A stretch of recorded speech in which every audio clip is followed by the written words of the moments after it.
Despite the billionaire bucks that were flowing into the anti-MAMDANI campaign, he won pretty handily against Andrew Cuomo, which like 5 minutes ago, the Republican Party was telling us he was unbelievably corrupt and that he should be in prison. And all of a sudden, it was our duty to get the word out, to get people to vote for Cuomo somehow again.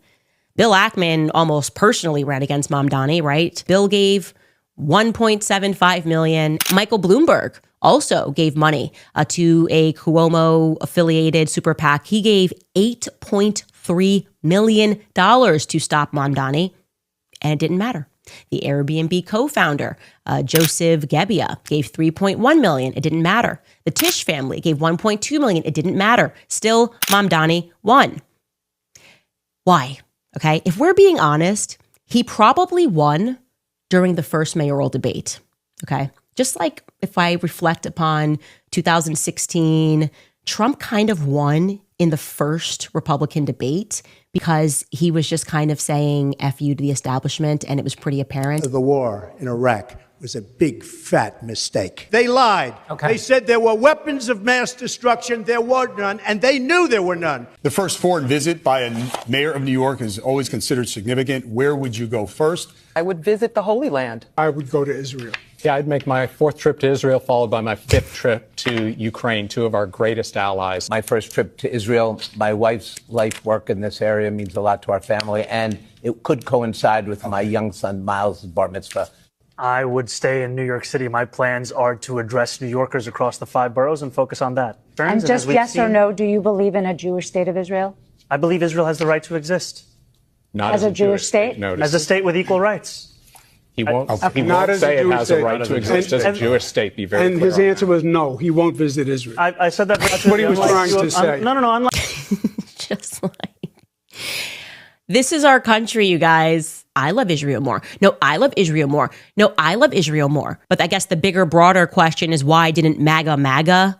Why didn't MAGA? Why didn't MAGA do the thing? We've infiltrated MAGA and we told them to do what we want, and we wanted them to all make posts, anti-MAMDANI posts. The answer is pretty obvious.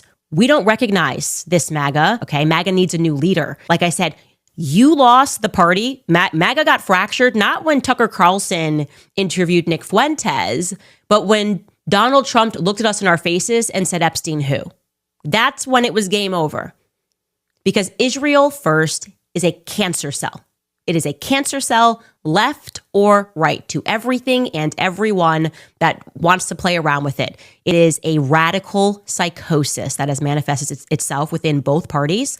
I want you guys to know about Charlie is he also used to dream very vividly. And because we traveled together so much, he would wake up, we would text, and he would tell me about those vivid dreams. And we talked about a lot of things, as you do when you get to know somebody. We talked about the spiritual realm. We talked about religion, our faith, most importantly, what our life's purpose was. And there was this period in April where Charlie kept insisting to me over and over again that he was going to die young. In fact, he told me that Turning Point USA was going to be the death of him. I'm going to show you some of those messages now. A particular set of messages that were written on April 6th, 2018, just a couple of weeks before Kanye tweeted, I love the way Candace Owens thinks, which is relevant because a lot of things changed after that tweet. And it's relevant because Charlie sensed that something big was about to happen. And I think that is what the something big was. We were again talking about Kanye. Charlie wrote to me, you're going to be the Iron Lady of America. He had such a political vision for me. I never wanted that sort of a thing. I see it so freaking clearly. I might be Moses, though. I might not see this whole thing through. LMAO. If that is the case, be my David. I said, dude, you haven't even realized your power yet. You're so young, was what I was thinking. He said, if I tell you the true prophecy that I know in my gut, it's really sad, but I hope it's wrong. He went on to say, anyway, I am not sure if I will live to see the end of this revolution. I believe you were the piece that God meant me to meet that will finish the fight. Since the beginning of TPUSA, I knew in my gut that I might get wiped out at any time. I cannot explain it, but I dream about it all the time, like all the time. Anyway, that's depressing combo for another time, LMAO. I said, that's weird, more of a fear manifestation than an actualization. He said, I'm not really afraid of it, but I'm just telling you what I know to be true. And he told me that. He told me that. I don't know why. Charlie knew he was going to die young. And I don't know. I just felt like I needed to share that because it is in part why the moment that Charlie got shot, I just knew he was betrayed spiritually. In the same way that Charlie knew that he was going to die young, I knew that this was a part of something bigger. And so I wanted to say to you guys, to the people that betrayed Charlie, I would recommend that you come clean, okay? I would recommend that you come clean because Charlie said some other things. And I look at these things now and I think, wow, it's almost prophetic, right? It's almost prophecy. And I can tell you that this is a story that will have a happy ending, a tragedy that will have a happy ending. The world is going to learn the truth about this. They are. Thank you, Sister Candace Owens, for putting this video out there. And I hope that people all over the world realize how much we are being played by the billionaires. How they really don't care about us, but themselves. You know, you would see these so-called think tanks or I don't know the called foundations come to Africa in the disguise of helping us, the Africans, providing us with one thing or the other. You will see the Gates Foundation in Africa doing all kinds of things, all in the disguise of helping us, the Africans. But is that really what they are doing? Is that really what they are doing? Do they really care about us as human beings? Do they? Or just a means for them to enrich themselves? Do they really care? Do they really see us as people who deserve to live? You must ask yourself these questions. Because if you really dig deeper, you will realize that they only care about themselves, not what benefit us. You will see a person like the Bill Gates Foundation in Africa saying they are fighting against malaria, which is a good thing. That they are developing a vaccine against malaria, which I totally support. But it is not just about malaria, isn't it? They are grabbing lands. They are doing all kinds of things. They are corrupting our government. They are winning contracts. What are they not doing? What? You will see the whole foreign aid in Africa of a thing. And you hear that, oh, philanthropists are coming to Africa to give aid to starving Africans. And then they will come in. They will sprinkle a bag of rice here and there. And then they will collect contracts from government. They will even tell our government how to run the country. It is never about us. Like Candace pointed out in this video, all those billionaires giving money to Como were the same people who said that Como was a horrible person because of what he did during the recent outbreak.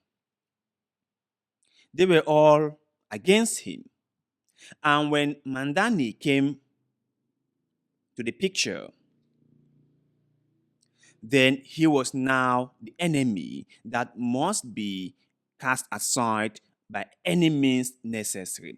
Those same billionaires who thought that Como was a horrible person now supporting him against MAMDANI. Why? Because MAMDANI was talking against their interests. MAMDANI agenda is against the interests of billionaires. but it is in line with what the people need. You can see the manipulation. And that was why I said in a previous video that the whole Black Lives Matter movement or the whole gay parade movement isn't exactly for the people. It isn't exactly for them. All those movements are being infiltrated by people with special interests, by billionaires. They fund both camps. They fund the pro-life movement and they fund the pro-choice movement. They form the conservative and Christian movements. They fund the pro-LGBTQ plus movement. They are for and against religion. They are for against protest. They are for against everything. But they make it look like they are for one thing and not the other. That is how they make it look. So while we are busy in fighting ourselves, they are busy in gathering so much money for themselves. Have you realized that the whole Pride Parade has now become a money-making venture for manufacturers? Pride Parade is now a big deal. People shop, people spend lavishly, people organize parties. That is how it has become. People must wake up. I tell my brothers and sisters in Africa that you see the whole religion thing, it wasn't meant to help your life. It wasn't meant to improve your living standard. It wasn't meant to benefit you anything, but rather it was supposed to keep you under control. The people who brought religion, organized Christianity or Islam to Africa, did not do that because they were good people and they wanted to see you go to heaven. Because believe me, if there was a heaven, those Westerners wouldn't let you go there. They wouldn't let you go there. They would not let you go there.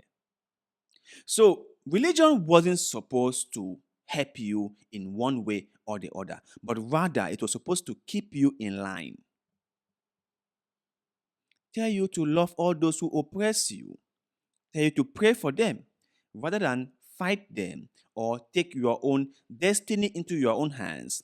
You were told to fast and pray for all those who persecute you. Can you see the brainwashing in this?